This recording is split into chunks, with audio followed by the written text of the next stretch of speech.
So we have examined the two main Python codes, the controller and mininet file, and having thoroughly examined the current implementation, let's now explore how this project can be extended and enhanced for more advanced use cases.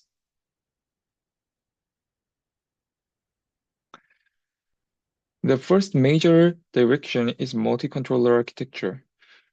Currently, we have a single controller managing the entire network. While this works fine for lab-scale networks, production networks need redundancy and scalability. A multi-controller architecture addresses these needs in several ways. You could implement a master-slave setup where a primary controller handles all network operations while backup controllers monitor the primary's health. If the primary fails, a backup automatically promotes itself to a master and takes over, providing fault tolerance. Another approach is east-west synchronization, where multiple controller instances run simultaneously, each responsible for a portion of the network.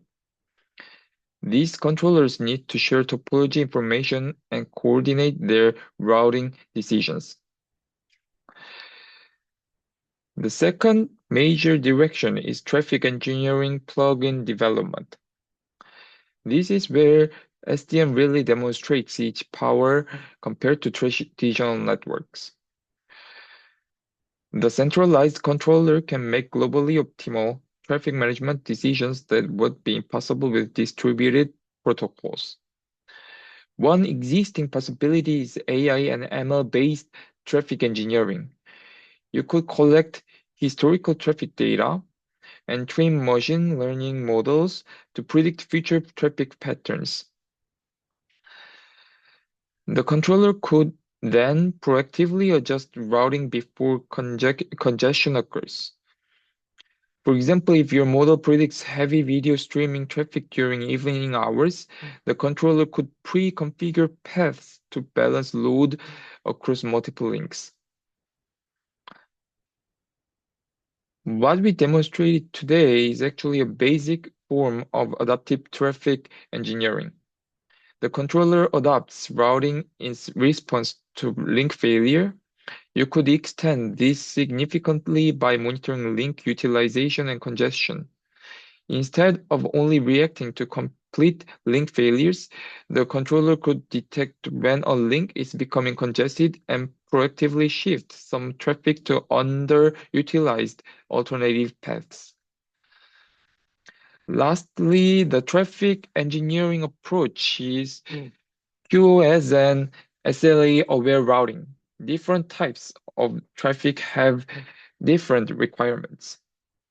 Voice calls need low latency but don't require much bandwidth. Video streaming needs high bandwidth but can tolerate some latency. File transfers need reliable delivery, but latency is less critical. You could extend the controller to classify packets by type and route different traffic types along paths optimized for their specific requirements.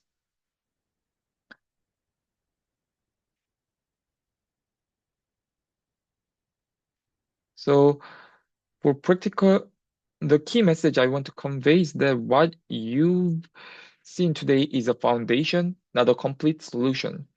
Real SDN deployments in data centers and campus networks build on these fundamentals with sophisticated and additional features.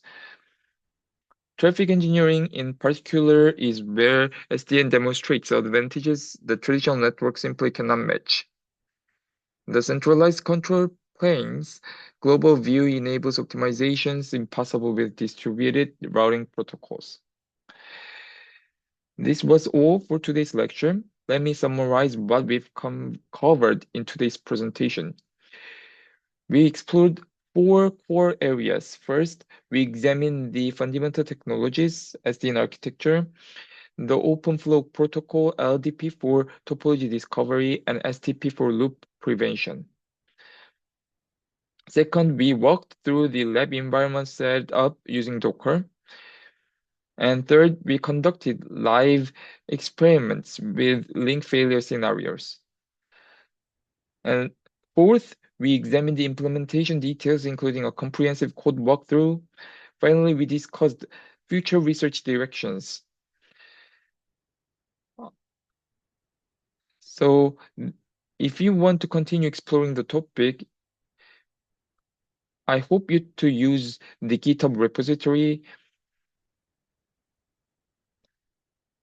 Thank you for your attention. I'm happy to answer any question you might have about the demonstration, the code, or how to extend this project for your own research of the course.